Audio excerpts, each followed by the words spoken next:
Dans Genèse, au chapitre 34, Jacob et sa famille se sont établis dans un pays étranger. Ils ont acheté un terrain pour installer leur tente.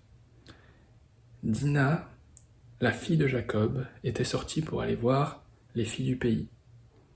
Sichem, le fils du prince du pays, l'avait remarquée, l'enleva et coucha avec elle en lui faisant violence. Jacob apprit qu'elle avait été violée, en parla à ses fils qui furent outrés. Ils furent fort irrités par le crime que Sichem avait commis. Sichem était tombé amoureux de la fille, alla à la rencontre de Jacob pour lui demander sa main. Il ne manque pas d'audace. Et il dit encore plus, « Alliez-vous à nous, donnez-nous vos filles, on vous donnera les nôtres, et on formera plus qu'un seul peuple. » Que penser de cette proposition? Est-ce qu'on peut s'allier avec des sauvages qui violent des filles et ne voient pas le problème? Non. Mais les enfants de Jacob vont répondre autrement. Ils vont répondre avec ruse. D'accord, on est ok avec ta proposition, à une condition. Toi et tous les hommes de ton peuple, vous allez vous faire circoncire, pour que vous soyez semblables à nous. Tous les hommes de la ville se font circoncire. Au 3e jour, quand ils étaient encore dans la douleur, Siméon et Lévi, les 2 frères de Dina, ayant pris leurs épées, entrèrent dans la ville et tuèrent tous les mâles. Alors j'ai pas choisi cette histoire parce que j'approuve cette vengeance, parce que déjà j'approuve pas du tout. Jésus nous a appris, œil pour œil, dent pour dent n'est pas une morale chrétienne. On ne répond pas au mal par le mal. Mais si j'ai choisi cette histoire, c'est pour insister sur la bêtise des habitants de Sichem. Ils veulent appartenir au peuple de Dieu. Et on leur dit c'est très simple. Il suffit de se faire circoncire. Est-ce que c'est ça?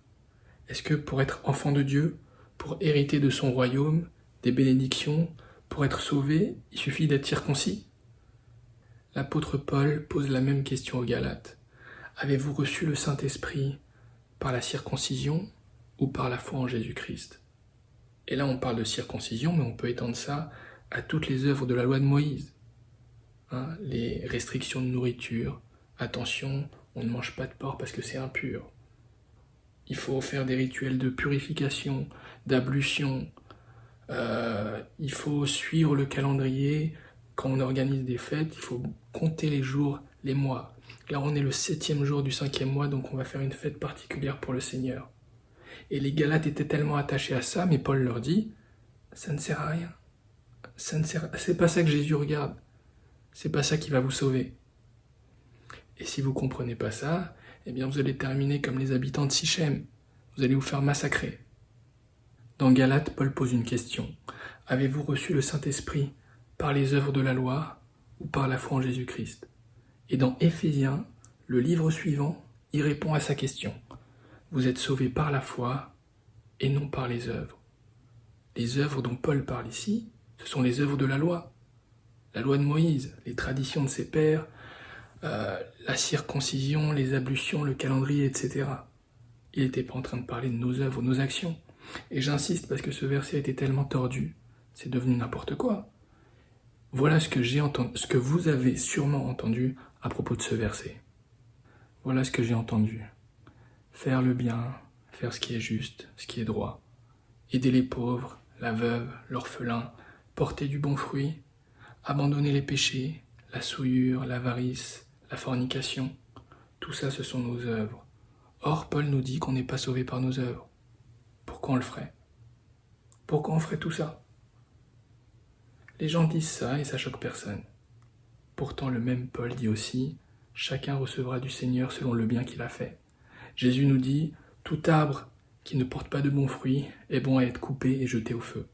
Ceux qui font le bien ressusciteront pour la vie, ceux qui font le mal ressusciteront pour la condamnation. » Donc certains ont mal compris le message de Paul. Et Pierre nous avait prévenus. Dans toutes ses lettres, il parle de ces points dans lesquels il y a des choses difficiles à entendre, que les ignorants et les mal assurés tordent, comme ils tordent aussi les autres écritures à leur propre perdition. Les gens veulent être sauvés tout en pratiquant le péché. Désolé, mais c'est inconciliable. Et en plus, ils recherchent dans la Bible des versets pour justifier ça. Laissez tomber, vous ne trouverez pas.